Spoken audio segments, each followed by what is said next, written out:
ఈరోజు గద్వాల నుంచి కాంగ్రెస్ అధ్యక్షులు మరియు ఎక్స్ ఎంపీటీసీలు సర్పంచులు అదేవిధంగా ముఖ్య నాయకులందరూ కూడా బాస్ హనుమంత్ నాయుడు గారి ఆధ్వర్యంలో గద్వాల నుంచి తరలి రావడం పార్టీలో ఈ కార్యక్రమంలో అన్న మన కేటీఆర్ అన్న గారికి ప్రత్యేక ధన్యవాదాలు తెలియజేస్తున్నాను.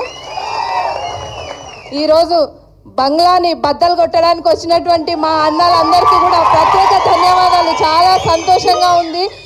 ఈ 2 రోజులలో ఇంతమంది పార్టీ పైన అంటే కాంగ్రెస్ పార్టీ పైన విరక్తి చెంది సంవత్సరాల కాలంలో ఎటువంటి విఫలమైంది కాబట్టి ఈరోజు బీఆర్ఎస్ పార్టీకి రావడానికి ఎంతోమంది సుముఖత చూపుతున్నారు. చాలా సంతోషం. రాబో కాలంలో ఇంతకంటే కూడా మన గద్వాల నుంచి భారీగా తరలి వచ్చే అవకాశం ఉందని కూడా ఈ సందర్భంగా తెలియజేస్తున్నాను.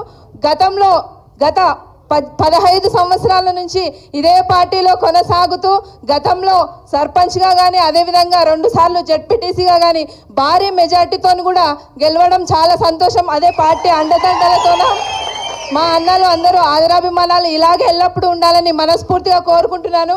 అదేవిధంగా ఈసారి ఏ ఎలక్షన్ వచ్చినప్పటికీ కూడా గద్వాలలో ఎగిరేది గులాబీ జెండా అని కూడా ఈ సందర్భంగా తెలియజేస్తున్నాను. బంగ్లాని బద్దలు కొట్టాలంటే ఈసారి ఖచ్చితంగా మనందరం ఐక్యమత్యంగా ఉండాలి, ఏకం కావాలి, పార్టీ కోసం కష్టపడాలి.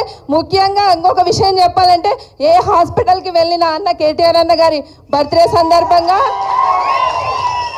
పాలు పండ్లు పంచడానికి రోగుల దగ్గరికి వెళ్తే ప్రతి ఒక్కరి గుండెల్లో కూడా కేసీఆర్ గారు ఉన్నది వాస్తవం. ఎందుకంటే కేసీఆర్ కిట్టు లేదు, ఆసరా పెన్షన్ లేదు, రైతు బంధు లేదు, రైతు బీమా ఎటువంటి ఆసరాలు లేవు. కళ్ళబొల్లి మాటలు చెప్పి పార్టీ అధికారం లేకొచ్చి ఈరోజు ఖచ్చితంగా మనందరం కాంగ్రెస్ పార్టీకి బుద్ధి చెప్పాల్సిన అవసరం ఎంతైనా ఉందని కూడా ఈ సందర్భంగా తెలియజేస్తున్నాను. ఇంకో ముఖ్య విషయం ఏమంటే గత 3 సార్లు మన బండ్ల కృష్ణమోహన్ రెడ్డి గారికి బీఫామ్ ఇస్తే అత్యధిక మెజార్టీతో ఖచ్చితంగా 2 సార్లు మనమందరం కలిసికట్టుగా పార్టీ కోసం పనిచేసి గెలిపిస్తే ఆయన ఈరోజు ఆయన సొంత స్వభావాల కోసం పార్టీకి కన్న తల్లి లాంటి పార్టీని వెన్నుపోటు పొడిచి ఈరోజు అవతల పార్టీకి పోయినాడు ఊకే ఉన్నాడా అంటే అది లేదు. నేను కాంగ్రెస్లో ఉన్నా అంటాడు, ఓసారి అన్ని పార్టీలలో కాంగ్రెస్లో ఉన్నా అని అన్నిట్లలో పాల్గొంటాడు. కానీ మళ్ళీ ఇక్కడ ఉన్నటువంటి ప్రజలకు అందరికీ కూడా లేదు అందరం కలిసి మళ్ళీ బీఆర్ఎస్ పార్టీ లేకపోతామని కూడా ఈ సందర్భంగా అంటున్నాడు. అంటే ఆ పార్టీలో ఉన్నాడో ఖచ్చితంగా మనకు చెప్పాల్సిన అవసరం ఉంది. ఇట్లాంటి వాళ్ళకు బుద్ధి చెప్పాలంటే మనమందరం కూడా ఏకం కావాలని ఈ సందర్భంగా తెలియజేస్తూ ఈ అవకాశం ఇచ్చినటువంటి పెద్దలకు మరొకసారి ధన్యవాదాలు తెలియజేస్తున్నా. జై హింద్, జై కేసీఆర్, జై కేటీఆర్, జై తెలంగాణ. Thank you. ధన్యవాదాలమ్మ తల్లి.